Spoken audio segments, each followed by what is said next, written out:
Ever feel like your brain is just buzzing? Like it never gets a break? It's like we're all plugged into this constant stream of information and stimulation. Exactly. And sometimes I just crave quiet, you know? Just a little peace and quiet. That makes total sense. But finding quiet these days, it's tough. It really is.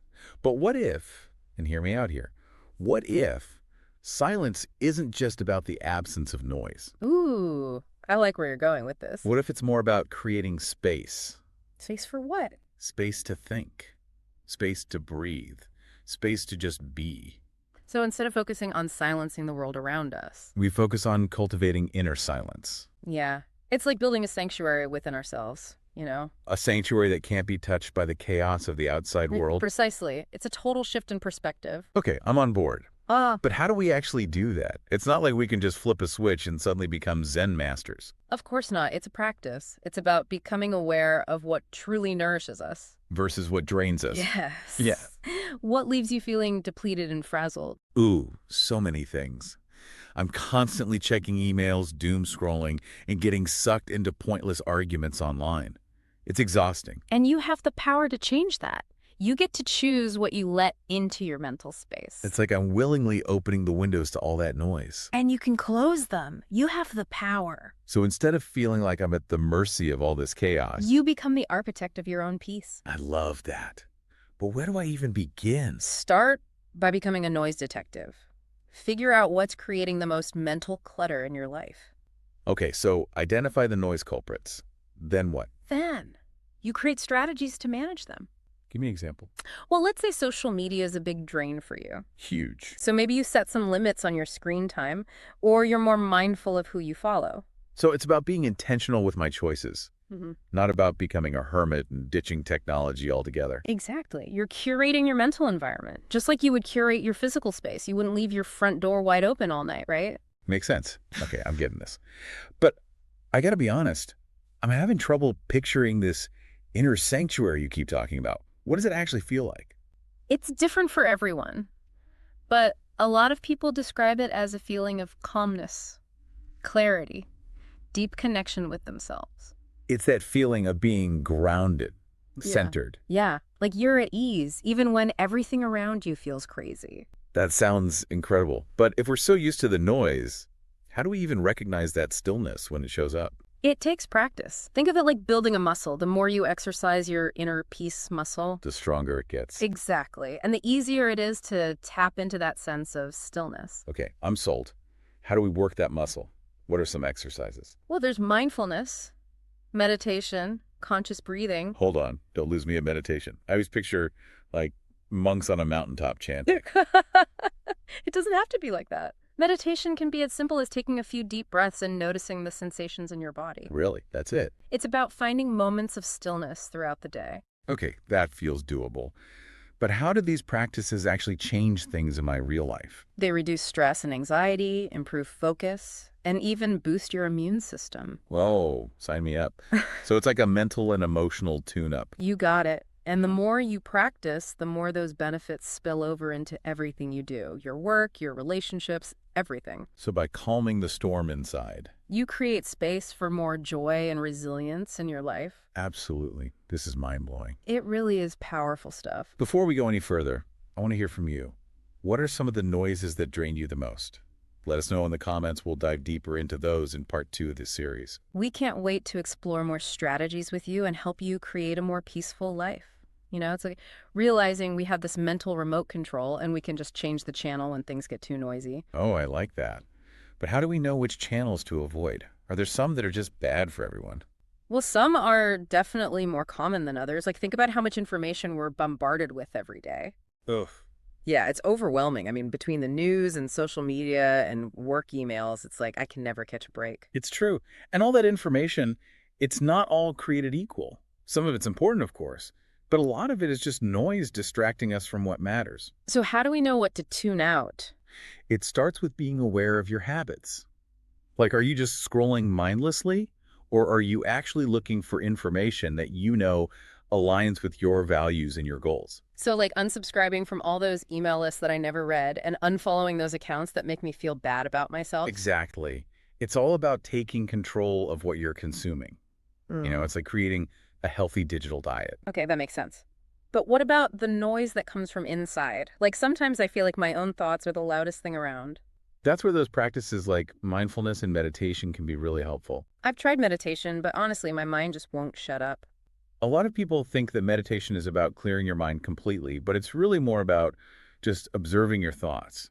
So, like watching them drift by without getting caught up in them. Exactly. It's about creating a space between you and your thoughts so that you can choose how you want to respond. So, we're not just closing windows to the outside world, we're also closing windows to those negative thought patterns. I love that. It's all about creating that inner space where you can find some peace and quiet. And I bet when you have that space, you can think more clearly and be more creative and just feel calmer overall. You're totally right. And when you're not so distracted by all the noise, you can really connect with yourself. Okay, so we've talked about the noise from the outside world and the noise from our own minds, but what about the noise that comes from other people? That's so important. And it really comes down to boundaries. Oh, right. We talked about setting boundaries with technology and our own thoughts, but how do we set boundaries with other people, especially people we're close to? The first step is realizing that setting boundaries is an act of self-care. It's not selfish. It's about honoring your own needs and communicating them to others. But what if someone doesn't respect those boundaries? What do you do then? That can be tough, but you have to stand your ground. It's your right to protect your own well-being, even if it means having difficult conversations. So sometimes closing a window might mean taking a break from a relationship that's not serving you. It could, but it doesn't have to be permanent. Yeah. Sometimes you just need a little space to heal and grow. This is also complicated. Are there any simple rules for setting boundaries? One way is to think about your values, like what's important to you. What kind of relationships do you want in your life? Your values can help you figure out what boundaries you need to set. So if I value honesty, I might need to set a boundary with someone who's always gossiping. Exactly. And remember, setting boundaries is a process. It's not about being perfect. It's about making choices that support your well-being.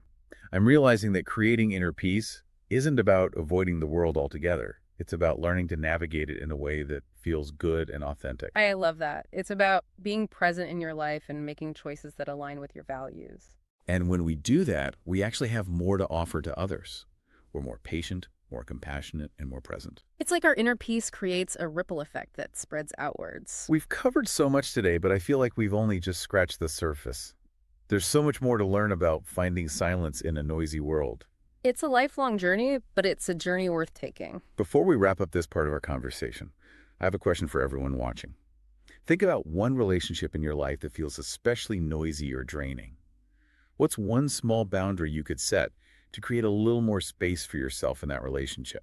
It's a powerful question to consider.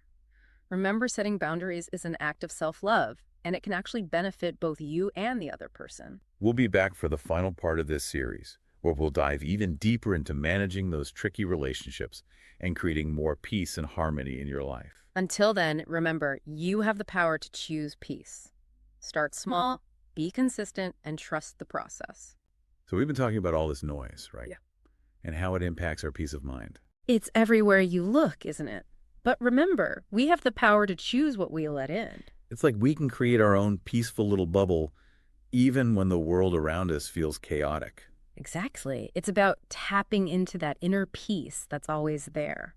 You know, I think a lot of people struggle with that idea, like peace being something that's already within us. It's true. We tend to think we have to search for peace, chase after it. Yeah, like it's some far-off destination, But what if it's not about searching outside ourselves? but about looking inward. Exactly. It's about shifting our awareness from the noise to the silence that's already present. I get it. It's like we try to fix ourselves when we feel stressed or overwhelmed. Oh, I know. We buy things, we distract ourselves, but maybe the real solution is much simpler. Maybe we don't need fixing it all. Maybe we already have everything we need. I love that. It's a beautiful thought, isn't it? That we're not broken, we're whole. But honestly, how do we even begin to access that inner peace? Especially when we're so used to being on autopilot. One of the most powerful tools we have is our breath. Okay, breath work. I've heard about it, but it always seemed a bit, I don't know, out there. I hear you. But it can be really simple, like just taking a few conscious breaths throughout the day. Really? That's it. Seriously, when you feel overwhelmed, just pause and notice your breath. Feel the air coming in, going out. It's like a mini vacation for your mind. Exactly. It helps you reconnect with the present moment. and calm your nervous system. So we're not talking about like complicated breathing exercises or anything. Nope, just small, manageable practices you can integrate into your day. That feels way less intimidating. It's funny how we tell ourselves we don't have time for self-care. Right. But even just a few minutes of focused breathing can make a huge difference. And speaking of things that take up our time, how do we manage the digital world without getting sucked into all the noise? It's tough, for sure. But remember, you choose how you engage with technology. So it's not about becoming a Luddite and ditching my phone. Not at all. It's about setting boundaries. Maybe limit your screen time, turn off notifications, or have tech-free zones in your home. It's like taking back control. Exactly. You become the master of your tech instead of the other way around. And that brings us back to this idea that peace isn't about escaping the world. It's about being in it, but with more awareness. Yes, it's about finding that sweet spot between engaging with the world and nurturing your inner peace. And when we do that, I think it impacts how we interact with others too. Definitely. When you're feeling calm and grounded, you naturally bring that energy to your relationships. It's like our inner peace creates a ripple effect that benefits everyone around us. I love that. It all comes back to that interconnectedness, right? Our well-being is tied to the well-being of others. Wow, this has been such an inspiring conversation. Thank you for sharing your insights. My pleasure. I really believe everyone has the capacity to find peace. It's just about uncovering it. Before we wrap up, I want to ask everyone watching, what are you taking away from this conversation? What steps are you inspired to take to cultivate more peace in your own life? Let us know in the comments. And remember, subscribe to our channel for more conversations about mindful living. We're here to support you on your journey. Thanks for joining us on this exploration of silence.